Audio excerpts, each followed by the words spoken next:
அனைவருக்கும் வணக்கம் நண்பர்களே. இனி வருகின்ற நாட்கள் அனைத்தும் நல்ல நாளாக மாறட்டும். சிவனின் அருளால் நிச்சயம் உங்களுடைய வேண்டுதல் நிறைவேற ஓம் நமச்சிவாயா போற்றி எனும் மந்திரத்தை 3 முறை கமெண்ட் பண்ணுங்க. இன்னைக்கு இந்த ஒரு வீடியோ பதிவில் எதை பற்றி பார்க்க போறோம்னா, நினைத்தாலே முக்தி தரக்கூடிய திருவண்ணாமலை தலத்தில் பௌர்ணமி என்று கிரிவலம் சென்று வழிபடுவது ரொம்பவே சிறப்புங்க. ஆனால் வருடத்தில் முதலாவதாக வரக்கூடிய இந்த சித்ரா பௌர்ணமியில் மட்டும் ஏன் மக்களின் கூட்டம் அதிகமாகிருக்கு? மேலும் இந்த ஒரு நாளே கிரிவலம் சென்றால் 12 மாதங்கள் பௌர்ணமி என்று கிரிவலம் சென்ற புண்ணிய பலன் உண்டுங்க. திருவண்ணாமலையில் கிரிவலம் செல்லக்கூடிய முறையும் மேலும் பார்த்திங்கன்னா அறிவியல் ரீதியாக இந்த சித்ரா பௌர்ணமியில் நமக்கு கிடைக்கக்கூடிய பலன்கள் என்னென்னு தெரிஞ்சுக்க இந்த ஒரு வீடியோவை கடைசி வரைக்கும் ஸ்கிப் பண்ணாமல் பாருங்கள். மேலும் நீங்கள் புதியவராக இருந்தீங்கன்னா மறக்காமல் சேனலை சப்ஸ்கிரைப் பண்ணிவிட்டு கூடவே இருக்க பெல் பட்டனை கிளிக் பண்ணிக்கோங்க.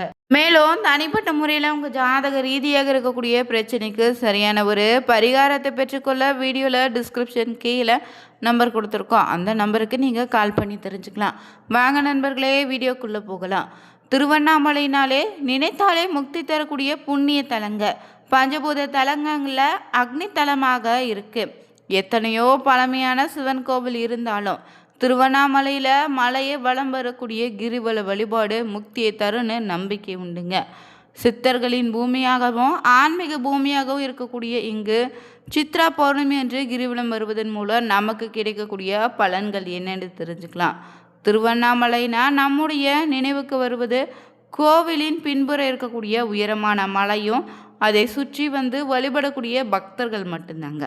திருவண்ணாமலையில் மாதந்தோறும் பௌர்ணமியில் கிரிவலம் சென்றாலும் இந்த சித்திரை மாதத்தில் வரக்கூடிய சித்ரா பௌர்ணமி அன்று மேற்கொள்ளக்கூடிய இந்த கிரிவலத்துக்கு ஒரு தனித்துவமான ஈர்ப்பு இருக்குது. திருவண்ணாமலையில் வருடத்தில் பார்த்திங்கன்னா 365 நாட்களுமே எந்த நாளும் எந்த நேரத்திலும் எந்த கிழமையில் வேண்டாலும் அண்ணாமலையாரின் அருளும் அதற்கான பலனும் உண்டு. இருந்தாலும் இந்த பௌர்ணமினா ஆயிரக்கணக்கான பக்தர்கள் கிரிவலம் செல்வதை வழக்கமாக வச்சுருப்பாங்க. பௌர்ணமி கிரிவல வழிபாடு பார்த்திங்கன்னா பாவங்களை தீர்த்து புண்ணியங்களை தரக்கூடிய வழிபாடாக இருக்குதுங்க. இது ஆன்மீக பலன்களுக்கு அப்பால் பார்த்திங்கன்னா மறைக்கப்பட்ட ரகசியங்கள் இருக்குது. அறிவியல் உண்மைகளும் இதில் பல உள்ளடங்கி மறைந்திருக்கு. அது என்னன்னு தான் தெரிஞ்சுக்க போகிறோம். இந்த சித்ரா பௌர்ணமி அன்று சந்திரன் பார்த்திங்கன்னா கன்னிராசியில் சஞ்சரிக்கக்கூடிய வேளையில் அண்ணாமலையின் அதிர்வுகள் உச்சக்கட்டத்தை எட்டுது. பலரும் அறியாத ஒரு செய்தி என்னன்னு பார்த்தீங்கன்னா, இந்த நாளில் கிரிவலம் வரும்போது உங்களுடைய வெறும் மலையை சுற்றி வரவில்லைங்க, மாறாத சித்தர்கள் மண்டலம் சொல்லக்கூடிய சூட்சும பாதைக்குள்ளே நீங்கள் நுழைவீங்க. இந்த சித்திரகுப்தனின் கணக்கு மறுதல், அதாவது சித்ரா பௌர்ணமி பார்த்திங்கன்னா நம்முடைய பாவ புண்ணிய கணக்குகளை எழுதக்கூடிய சித்திரகுப்தனுக்குரிய நாளாகவும் இருக்குது. இந்த நாளில் கிரிவலம் வந்து அண்ணாமலையாரை நம்ம தரிசித்தாலே ஒருவருடைய கடுமையான கர்ம வினைகளும் கூட மாற்றங்கள் நிகழும்னு சொல்லுவாங்க. இது சித்தரின் வாக்காகவும் இருக்குது. அதே போல் இந்த ஒரு நாள் நிழல் இல்லாத தரிசனமாக இருக்க போகுது. இந்த நாளில் மலையை சுற்றும் போது மனிதனால் இறைவனை மட்டுமே நினைப்பவங்களுக்கு அகங்காரம் எனக்கூடிய நிழல் மறைய தொடங்குமா.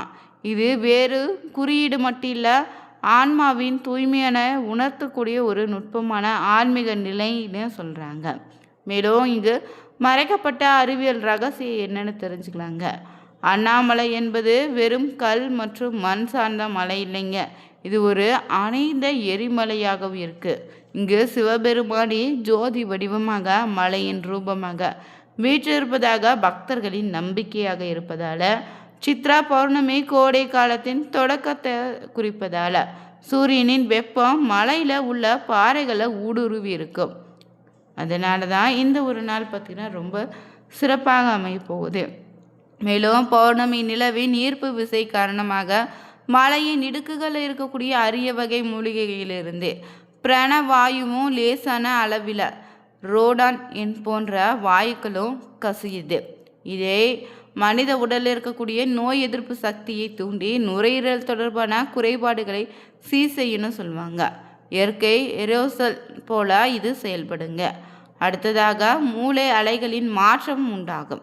திருவண்ணாமலையில் கிரிவல பாதையில் பல இடங்களில் காந்த புலங்கள் மாறுபடுது.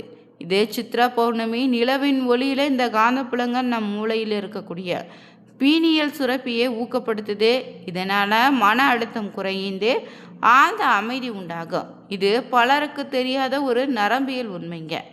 அதே போல் பார்த்தீங்கன்னா ஏன் இந்த நாளில் கிரிவலம் வர வேணும்னு நீங்கள் கேட்கலாம். கிரிவல பாதையில் இருக்கக்கூடிய அஷ்டலிங்கங்களுக்கு அருகே வீசக்கூடிய காற்றும் அந்தந்த திசையில் வளரக்கூடிய குறிப்பிட்ட மூலிகையினுடைய வாசனையும் சுமந்து வருங்க.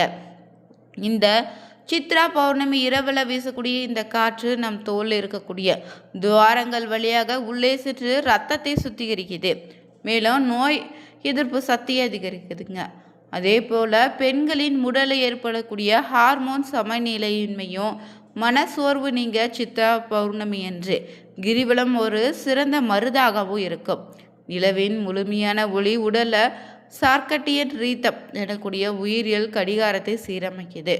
அதே போல் அண்ணாமலையின் கிரிவலம் வருவது உடற்பயிற்சியோ இல்லைனா சடங்கோ இல்லை, அது ஒரு உயிர்ப்பியல் மாற்றம்னே சொல்லலாம். இந்த சித்ரா பௌர்ணமி அன்று அண்ணாமலையாரே மலையாகவே அமர்ந்து நமக்கு அருள் பாலிக்கிறாரு. அன்று நாம் எடுத்து வைக்கக்கூடிய ஒவ்வொரு அடியும் நம்முடைய பழைய எதிர்மறை எண்ணங்களை அழித்து புதிய ஆற்றலை நமக்குள்ள விதைத்திடுங்க. திருவண்ணாமலை தலம் பார்த்தீங்கன்னா மலையே சிவனாக வழிபடுவதால் அருணாச்சலேஸ்வரர் கோயிலில் பின்புற இருக்கக்கூடிய மலையை சுற்றி பௌர்ணமி நாளில் உள்ளிட்ட பல்வேறு விசேஷ தினங்களிலும் 14 கிலோமீட்டர் தொலைவு கொண்ட கிரிவல பாதையில் லட்சக்கணக்கான பக்தர்கள் கிரிவலம் செல்வாங்க. இதில் கார்த்திகை தீப திருவிழாவின் போது மகாதீபம் ஏற்றப்படக்கூடிய நாளிலும் சித்ரா பௌர்ணமி நாளிலும் 30 லட்சத்துக்கு மேற்பட்ட பக்தர்கள் கிரிவலம் செல்கிறாங்க. இந்த நிலையில் இந்த ஆண்டுக்கான சித்ரா பௌர்ணமி கிரிவலம் செல்ல உங்கள் நேரத்தை பார்த்தீங்கன்னா கோவில் நிர்வாகம் அறிவித்திருக்கு. அதன்படி இந்த ஆண்டு சித்ரா பௌர்ணமி வருகின்ற 30ஆம் தேதி இரவு வியாழக்கிழமை 9:52 மணிக்கு தொடங்கி மறுநாளான வெள்ளிக்கிழமை 11 மணி 8 இரவுக்கு பார்த்தீங்கன்னா நிறைவடையுதுங்க. இந்த நேரத்தில் கிரிவலம் செல்லலான்னு கோவில் நிர்வாகம் சார்பாக தெரிவித்திருக்காங்க. இந்த ஆண்டும் சித்ரா பௌர்ணமியில் 30 லட்சத்துக்கு மேற்பட்ட பக்தர்கள் கிரிவலத்திற்கு வருவாங்கன்னு மாவட்ட நிர்வாகத்தின் சார்பாகவும் எதிர்பார்க்கப்படுது. அதற்கான முன்னேற்பாடுகளும் செஞ்சுட்டு தான் வராங்க. இந்த திருவண்ணாமலை தலம் பார்த்தீங்கன்னா நடுநாட்டு தலங்களில் முதன்மையாக இருக்குது. பஞ்சபூத தலங்களில் இது அக்னி தலங்க. நால்வராலுமே பாடப்பட்ட தலன்னு சொல்லப்படுது. எங்கிருந்து நீங்கள் நினைத்தாலும் முக்தி கொடுக்கக்கூடிய தலம் இதுதான். இந்த தளத்தில் தான் திருப்புகழ், கந்தர் அனுபூதி, திருவெம்பாவை, திருவம்மானை, அருணாச்சல அஷ்டகம் போன்ற புனித நூல்களும் பிறந்திருக்கு. இங்கு மூர்த்தி, தளம், தீர்த்தன்னு 3 வகை சிறப்புகள் கொண்ட தலமாக இருக்கு. மேலும் பிரம்மன் திருமாலின் ஆணவம் அளித்த தலங்க அர்த்தநாரீஸ்வரர் கோலம் கொண்ட தலமாக இருக்கு. கார்த்திகை தீபத்தின் மூலத்தலன்னே சொல்லலாம். ஆதார தலங்களை இது பார்த்தீங்கன்னா மணிப்பூரக தலங்க. இந்த தல மலை உச்சியில் ஏற்றக்கூடிய மகா தீபத்தால் இது உலக பிரசித்தி பெற்ற தலமாக இருக்குது. இங்கு நகரின் மையத்தில் மலையடிவாரத்தில் தான் அண்ணாமலையார் ஆலயம் 24 ஏக்கர் நிலப்பரப்பில் பறந்து விரித்து அமைந்திருக்காங்க. ஆலயத்தில் 9 கோபுரங்கள் இருக்குது. கோபுரங்களை அதிக கொண்ட ஆலயம் இது மட்டும்தான். இந்த ஆலயத்தில் உள்ளே 6 பிரகாரங்கள் இருக்குது. 142 சன்னதிகளும் 22 பிள்ளையார்களும் 306 மண்டபங்கள் 1000 தூண்கள் கொண்ட 1000 மண்டபமும் இருக்குது. மேலும் ஆலயத்தின் உள்ளேயே சிவகங்கை தீர்த்தம், பிரம்ம தீர்த்தன்னு 2 பெரிய குளங்களும் இருக்குது. இங்கு கொடிக்கம்பம் அருகே செந்தூர விநாயகர் பிரம்மாண்ட காட்சி தராரு. பஞ்சலிங்கங்களும் 4 முகங்கள் கொண்ட பிரம்மலிங்கமும் இருக்குது. காலபைரவருக்குன்னு சன்னதி தனியாக இருக்குது. இங்கே முருகப்பெருமான் பார்த்தீங்கன்னா இளைஞர் என்னும் பெயரில் 3 இடங்களில் வணங்க பெறுவீங்க. திருவண்ணாமலையில் அருணகிரியோடு சவால் விட்டான் சம்பத்தாண்டான்னு சொல்லுவாங்க. அதற்காக முருகன் அருணகிரிக்கு கம்பத்தில் காட்சி தந்திருக்காரு. இவர் தான் கம்பத்திடையனார் என்ற பெயரில் வளைகாப்பு மண்டபத்தில் தூணில் காட்சி தராரு. மேலும் காமதாகனம் நடக்கக்கூடிய சிவ ஆலயம் இது ஒன்று மட்டும்தான். ஆடிபூரத்தன்று மாலை ஆலயத்து உள்ளேயே நாமலையம்மன் சன்னதி முன்னாடி தீமிதி விழா நடத்தக்கூடிய ஆலயம் இது மட்டும்தாங்க. திருவிழா நாட்களில் திட்டிவாசல் வழியே உற்சவ மூர்த்திகள் வெளிவருவது இந்த ஆலயத்தலம் மட்டும்தான். அருணகிரிக்கு விழா எடுக்கக்கூடிய ஆலயமாகவும் திருவண்ணாமலை தலம் இருக்கு. நீங்களும் இந்த ஆண்டு சித்ரா பௌர்ணமி என்று சிவபெருமானை தரிசித்து கிரிவலம் சென்றால் நிச்சயம் உங்கள் உடல் ஆரோக்கியத்தில் இருக்கக்கூடிய பிரச்சனை விலகி மன தெளிவு உண்டாகுங்க. சிவபெருமான் பிடிக்கும்னா ஓம் நமச்சிவாய போற்றி என்னும் மந்திரத்தை 3 முறை பதிவிடுங்க.